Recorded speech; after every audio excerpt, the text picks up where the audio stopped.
안녕하세요. 팔도말모의 저자 유평양입니다. 오늘은 겨울과 관련되는 말, 삼동, 시안 등의 어원과 또 이 말들의 지역적인 분포에 대해서 살펴보도록 하겠습니다. 자, 충청도, 전라도, 경상도, 함경도 등 이곳에서는 어떤 말들이 사용되고 있는지 볼까요?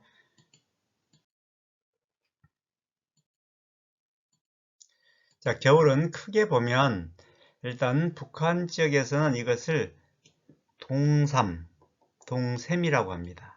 처음 들어보신 분들이 많을 텐데 이 동삼 짐작은 되지만 또 이쪽에서는 동샘이, 함경도에서는 물론 이 지역에서도 동삼이라고도 합니다. 동삼.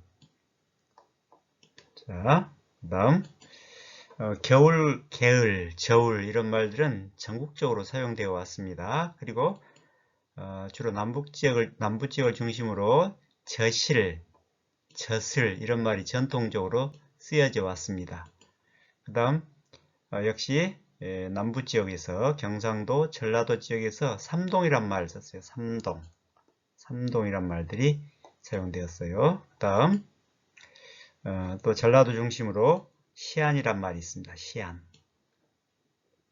자, 이 말들이 어떻게 생겨났는지 이제 살펴보도록 하겠습니다. 먼저 동삼입니다. 동삼 짐작이 될까요? 동삼 맞습니다. 동삼은 겨울동에다가 석삼입니다. 무슨 뜻일까요?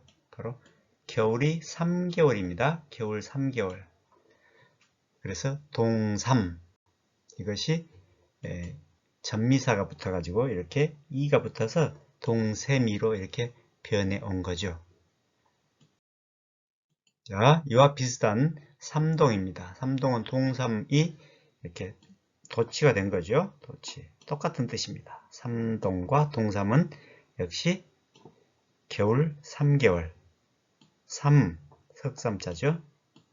3개월 겨울 그런 말입니다. 이 두 말은 다 표준 국어 대사전에 실려 있는 표준 말입니다. 지역적으로 이렇게 쓰고 있는 거죠. 여러분들 혹시 구동이란 말 들어봤어요? 구동은 혼동하면 안 됩니다. 겨울철 90일 동안입니다. 아까는 석 달이었는데 90일, 석 달이 90일이죠? 그래서 구동이라고 합니다. 자, 삼동이 있으니까 삼동과 관련되는 말 삼추가 있죠. 삼추는 무슨 뜻이죠? 일일 여삼추 할 때 삼추는 바로 역시 가을 석 달을 말합니다. 가을 석 달과 같다. 하루가 가을 석 달과 같다. 그런 말입니다. 그런데 사실 석 달만이 아니라 어쩔 때는 3년의 가을, 3년이 같다 이런 뜻으로 쓰이기도 합니다. 자, 이제 겨울에 대해서 보겠습니다. 겨울, 또 저슬에 대해서 그 변화를 보면요. 이 겨울은 맨 처음에 15세기에 처음 문헌에는 이렇게 나타났습니다. 반치음이 있었죠.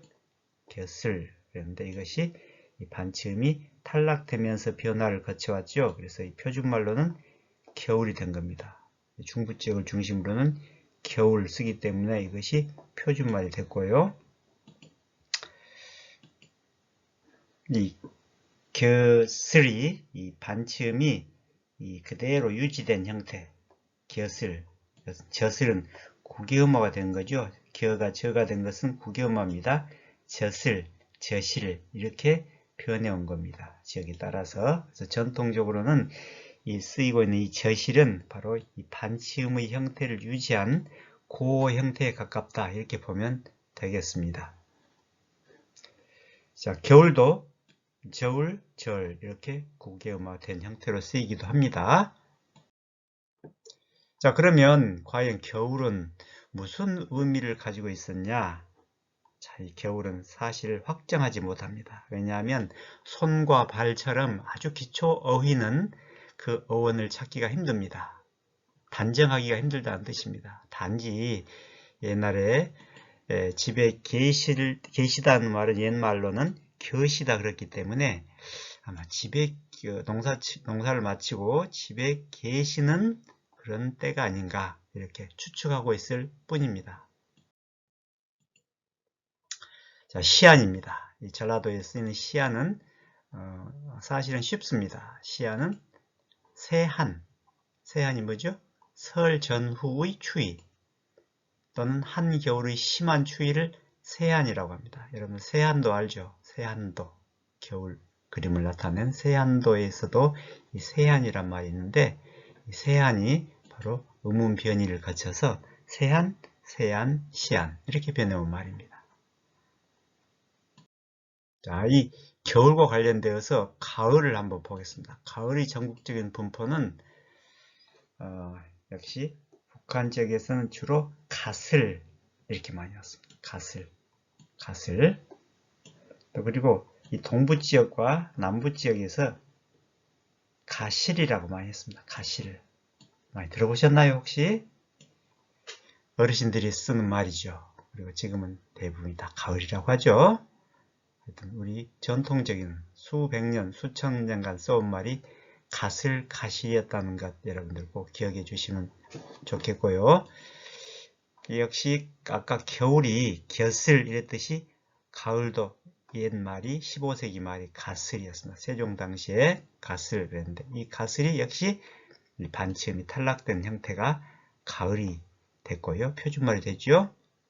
역시 전통적인 말을 그대로 사용하고 있는 그 형태가 남아있는 말이 가실, 가슬이라는 말입니다. 겨울하고 비슷하죠? 자, 그러면 과연 가을은 무슨 의미를 가지고 있느냐? 가을은 원래 같다, 자르다. 이 자르다는 수확하다는 의미죠. 수확하다는 그런 수확할 때, 아까 곁을은 집에 계실 때 이렇게 보고 있는데 가을은 그래도 좀 더 이렇게 보는 학자들이 많습니다. 겨울은 여러 가지 논란이 있지만 가을은 이게 좀 더 확실하다 이렇게 보는 학자들이 많습니다. 그래서 아까 말했듯이 이 가슬이 가살, 수확할 이것이 이렇게 변해왔다는 뜻입니다. 아까 곁을 넣으셨습니까? 집에 계시는 그런 의미를 가지고 있었다면 가을은 수확할 자를 그런 의미입니다. 예전 말에 같다란 말이 있었어요. 같다는 자르다는 뜻이었기 때문에 바로 수확할, 추수하는 계절 이런 말입니다. 원래는 그러니까 가살은 동사였죠.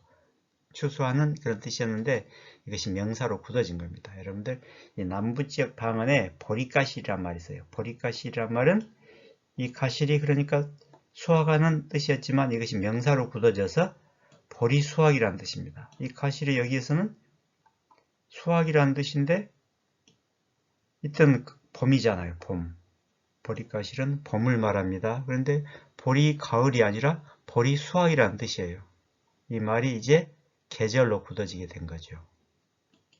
물론 나랏가실이라는 말도 있습니다. 나랏가실은 별을 수확하는 그런 계절입니다. 그래서 이때는 가을이 되죠. 그런데 보리가실은 전혀 가을과는 상관없이 추수라는 의미를 가지고 있는 그런 말입니다. 그래서 가을을 갖다가 이렇게 수확이라는 의미로, 자르다는 의미로 이렇게 볼 수 있는 근거가 되는 그런 말입니다.